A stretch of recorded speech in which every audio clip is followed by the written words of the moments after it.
Alase Nimi, ẹ kú dédé àsìkò yín o, ẹ̀yin ará mi nílé ní gbogbo ibikíbi tẹ́ tí ń wò mí. Mo nífẹ̀ẹ́ sí bẹ́ ṣe ń darapọ̀ mọ́ mi. Please, if you have not subscribed to my channel, ẹ bá mi click subscription button yẹn àti notification kìíní so that anytime tí bá ti ń upload by ẹ máa mọ̀ kíákíá.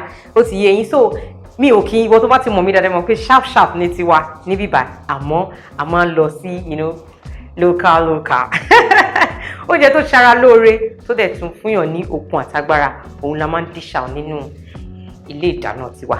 Kí ni mo wá mú wá fún yín lénìí o? Ní sharp ọbẹ̀ gbẹ̀gìrì tí àwọn olóyìnbó ń pè ní bean soup. Bẹ́ẹ̀ ni, ọbẹ̀ gbẹ̀gìrì ni. Èròjà ẹ̀pọ̀ ẹ̀wà ni. Àti bó ẹ̀wà wa, àti fọ̀ dáadáa. Ẹ ti rí ẹ̀wà bíbó lélẹ̀ báyìí. Ẹ máa bó ẹ̀wà ní ẹ ní láti bó ẹ̀wà yẹn tẹ́ bá fẹ́ achieve a very clean gbẹ̀gìrì, kò tiẹ̀ síbẹ̀ ṣe ní gbóná. So meanwhile ẹ̀wà yẹn torí àkókò kí má bàa waste time yín àti ara tèmi náà, mo ti ń bọ̀ lọ. Ẹ kàn máa da ẹ̀wà yẹn, ẹ dà sórí iná pẹ̀lú omi ráńpẹ́ àti àlùbọ́sà. So òun ni ẹ ti rí outcome ẹ̀. Tẹ́ bá rí pé yes, eléyìí ti rọ̀, ó ti kọjá àyè, tó ti yé yín. So ẹ jẹ́ máa fi àwọn èròjà tó kù kí máa fi ràn yín. Èròjà gbẹ̀gìrì ò kí ń pọ̀ yàfùnyàfùn bẹ́ẹ̀ yẹn. Adun ọbẹ̀ lélẹ̀ tá à ń pè ní seasoning, crayfish lélẹ̀ tá à ń pè ní edé lílọ̀, iyọ̀ lélẹ̀, epo àti ata gúngún. Gbẹ̀gìrì wa bá délẹ̀, báwo la ṣe ń ṣe ní ráńpẹ́? Mo sọ fún yín pé mi ti ń bọ ẹ̀wà mi lọ, mo ti ń sè ẹ̀wà mi lọ tẹ́lẹ̀. So ní báyìí, it's as good, it's safe to say that ẹ̀wà mi ti over rọ̀. Ẹ̀yin náà rí báyìí, ó ti rọ̀ dáadáa tẹ́ pé ọmọ ọwọ́ gan lè tẹ̀ báyìí, ọmọ èdè hold gan ó máa tẹ̀, ó máa fọ́. Òun lélẹ̀. Ẹ jẹ́ kí n gbé sókè fún yín dáadáa kẹ́rì, ẹ ti rí. Ó ti rọ̀ dáadáa. Ẹ ní láti jẹ́ kó rọ̀, ẹ ti rí. Ó jọ mi lọ́wọ́, ẹ ti rí. Ó ti rọ̀ pẹ̀tẹ̀pẹ̀tẹ̀. So ẹ ní láti jẹ́ kó rọ̀. Tẹ́ bá máa ṣe gbẹ̀gìrì yín, ẹ má jẹ́ kí omi kó pọ̀ jù. Ẹ máa fi omi sè, ẹ máa gbàbọ̀ because tó bá ti ṣàn láti ilẹ̀, ẹ máa dúró kó tí kìíní, ṣó ti yé yín. So omi ráńpẹ́ tẹ́ bá rójú ẹ̀wà tèmi rí pé omi ẹ̀ fẹ́ level díẹ̀ mọ́ ẹ̀wà ni, ṣó ti yé yín. So nǹkan tá máa ṣe ń sìn ní, ìwọ tó bá ní blender tó bá jẹ́ heat resistant ní blender ẹ̀, láti báyìí ẹ lè gbé kẹdà sí ní blender yín kẹ blend ẹ̀ ó gbọ́dọ̀ kúnná dáadáa, ẹ̀dẹ̀ wá sieve ẹ̀dẹ̀ ṣe process tó kù. But nísìn èmi abínibí Yorùbá ni mí, ẹ má bá ń dùn, ó ti yé yín. Mo fẹ́ jà ni, mo fẹ́ ṣe bá ṣe máa ń ṣe torí of course ẹni tó bá fẹ́ ṣe gbẹ̀gìrì fún large quantity kò ní gbé blender tí náà, tó ti yé yín. So nísìn báyìí mo máa paná nídìí ẹ̀ torí mo rí pé ó ti rọ̀ dáadáa. Ó ti rọ̀ dáadáa. Màá wá sọ kalẹ̀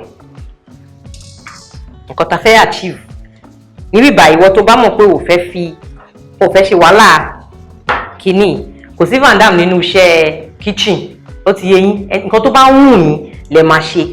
Kò ṣe pé mi ní blender bọ̀, mo kàn fẹ́ wò pé jẹ́ ká padà lọ sí roots náà báwọn ìyá wa ṣe máa ń ṣe lélẹ̀. So nísìn nǹkan tá máa kọ́kọ́ ṣe ni àti sọ̀kaná kalẹ̀, àmà wa máa jà. Ó máa dàbí pé ewédú, kò kì í ṣe ewédú. Bísí tàbí fi jà ni pé gbogbo ẹ̀wà tó kù ṣe ti mú yín jà, gbogbo ẹ̀wà tó kù ó máa fọ́ dáadáa. Meanwhile tẹ́ bá fẹ́ ṣe gbogbo stress yìí pé Alase ni mi ò ráyè gbogbo eléyìí, ẹ ti rí, kò dẹ̀ sí stress níbẹ̀. You can see it's so fun. Ìjábẹ̀ kékeré báyìí ni. Ẹ bá fẹ́ ṣe gbẹ̀gìrì fún èrò party, ẹ ṣáà ní yọ blender tí ẹ dẹ̀ lè yọ blender tí náà dò, but ṣe ti rí kọ́ta fi ń jà ní pé so that gbogbo ẹ̀wà yẹn á fọ́pọ̀ dáadáa. Gbẹ̀gìrì ni ọbẹ̀ ẹ̀wà ló ń pè. Èèyàn lè dájẹ́, ó dẹ̀ lè fi. Ẹni tó bá ti gbọ́ gbẹ̀gìrì ó ti mọ̀ pé ó ti mọ nǹkan tá máa fi ń pè ẹ́ nílẹ̀ Yorùbá. Ó ti já tó ní tèmi. Ṣé wá rí ẹ̀wà tó wà náà yẹn, mi ní ìdẹ̀. So ẹ wo bí mo yẹn máa ṣe. Mo ti rọra ń sieve yìí.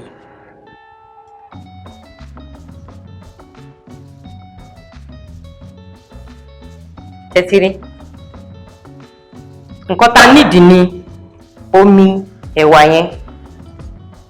Rárá. Ẹ jẹ́ ń bẹ́ẹ̀ ní ẹ̀ dáadáa. So màá máa fi ṣíbí ṣe báyìí. Ṣé bí mo ṣe rọra ń ṣe? Màá máa fi ṣíbí ṣe báyìí. Ṣé residue or something ló ń pe ìyókù nǹkan báyìí? So nídìí ẹ̀wà yẹn mọ́. Ṣé ti rí? Ẹ bá rí pé ẹ̀wà yẹn tì pé omi ṣì wà lára ẹ̀, ẹ lè rọra ta omi lílọ sí, omi yìí lọ díẹ̀, ẹ ti rí báyìí. Tó bá dẹ̀ ṣì kùnú pọ́ọ̀tù yín pé ó tì kọ̀tọ̀, ẹ da omi díẹ̀ sí náà, ẹ tún fi dé báyìí, ẹ ti rí. A nídìí ẹ̀wà yẹn. So ìwọ tó bá lo blender náà, you might want to try this process. Tẹ́ bá ti ṣe blender yẹn tán, kẹ́ tún sieve ẹ̀ báyìí láti lè avoid pé gbẹ̀gìrì yín ẹ ṣe tán ó kọ̀ ṣe lọ́pọ̀tì. Gbẹ̀gìrì mi ò kí ń light, kò máa ṣe lọ́pọ̀tì. Kò gbọ́dọ̀ light jù náà, don't get me wrong, kò dẹ̀ tún gbọ́dọ̀ thick jù. Torí kò ń ṣe ẹ̀wà ni ẹ ti mọ̀ pé ẹ̀wà máa ń dì fún rẹ̀. So ṣe ti rí bá ṣe achieve ẹ̀. So it's as simple as that. Láti inú blender yìí náà ẹ̀dá kẹ́ sieve ẹ̀. But tí blender yìí bá kúnná dáadáa, if you are very sure pé blender yìí kúnná, next process yìí ló máa ṣe, ẹ ti rí báyìí. So kọ́ta nídìí ni omi ẹ̀wà yẹn. So sieve mi, asẹ́ mi kò ń ṣaṣẹ́ tó yẹ pé ẹ̀wà gan lè wọnú ẹ̀, so ó kéré, ẹ ti rí. So let me clear up this place, then a máa padà wá.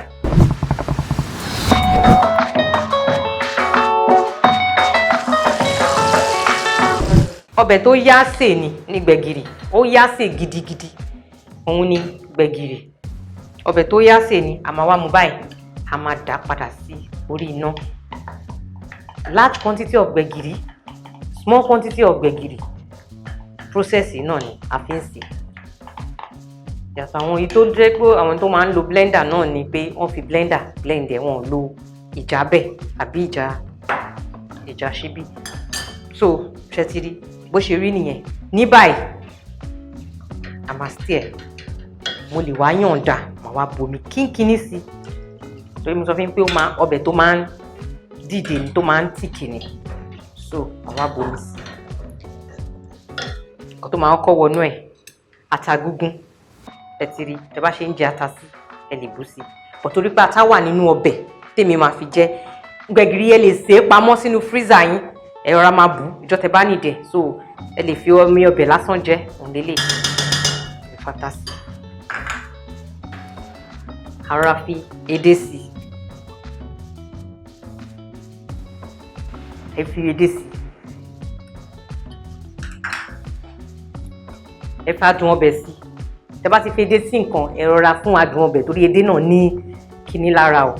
Òun náà ó ní adùn tiẹ̀ lára. So adùn ọbẹ̀ nìyẹn. Àti pé ẹ̀wà, ìgbà tó jẹ́ pé ọbẹ̀ ẹ̀wà ni, ẹ̀wà náà kò ń fẹ́ nǹkan púpọ̀ bẹ́yẹn, ó máa já ni. So ẹ ti rí wọ́n bá ìsebẹ̀ díẹ̀ tí mo rọra bù sí, òun lélẹ̀. Màá wá yí pọ̀. Ọbẹ̀ gbẹ̀gìrì ò gbọ́dọ̀ jóná o. Ẹ máa yí pọ̀ báyìí. Ẹ máa yí pọ̀. Tẹ́ bá rí pé ó ń tìkì sí, ẹ máa rọra bu omi là ní díẹ̀díẹ̀. Ṣó ti yé yín? Ẹ máa bu omi là ní díẹ̀díẹ̀. So a máa wá fi epo sí. Epo díẹ̀ nítorí ó gbọ́dọ̀ lépo lójú, but kò tún gbọ́dọ̀ ṣe yẹ̀rìnrìn, especially tẹ́ bá fẹ́ fi jẹ omi ọbẹ̀ mi. Ṣó ti yé yín? So kókò rọra ní epo díẹ̀ lójú ni, ní ráńpẹ́. Làbá wá cover díẹ̀, lọ́bẹ̀ gbẹ̀gìrì wá bá ready. Ẹ wojú ọbẹ̀ kẹ́ mú yán, ẹ wojú ọbẹ̀ kẹ́ mú yán. So ẹ lò náà díẹ̀. Mo máa ń sọ pé ọbẹ̀ gbẹ̀gìrì máa ń lù bí ọbẹ̀ àpọ̀n lójú mi. Ṣé ti rí báyìí? So you can taste it. Ọbẹ̀ yìí dùn. Ó dùn. So báyìí ẹni tó bá ní protein, tó bá jẹ́ pé bóyá o fẹ́ fi jẹ ọbẹ̀ mìíràn, o lè da bọ́gọ́ sí, o lè da ẹran sí. Báyìí àwọn èèyàn ń jẹ báyìí. Àbí mo parọ́? Ẹ̀yin fans mi. So ẹlòmíì lè jẹ báyìí pé ọbẹ̀ gbẹ̀gìrì lásán, ẹ máa da epo bẹ́ẹ̀ ṣe dẹ́pọ̀ yẹn, ẹ dẹ ẹran, ẹ da gbogbo ẹ̀ sí, ẹ kọ́ báyìí, á jiná, ó ti tán nìyẹn. But mí dà pé èmi máa fi ń jẹ ọbẹ̀ mi. Ṣó yẹ yín bí ọbẹ̀ ògúnfe, ọbẹ̀ ẹran, ọbẹ̀ ẹja, màá wá rọra fi ewédú lé, èmi fi máa ń sè báyìí. So you can prepare it like this, kẹ́ gbé sínú fridge or freezer yín. Máa títí ó máa pẹ́ díẹ̀ ń bẹ̀, ẹ kàn máa scoop ẹ̀ tẹ́ bá ti ní ìdẹ̀ ni. So ọbẹ̀ gbẹ̀gìrì wa is as good as ready. Ẹ jẹ́ ká cover ẹ̀ díẹ̀. Kò ń jóná o, ọbẹ̀ gbẹ̀gìrì ò gbọdọ̀ jóná. So kókò wo ni ẹ máa wá stir díẹ̀, then you're done. ẹ jẹ́ n sáré clear bí wà tí wọ́n padà wá máa stay then that's the final.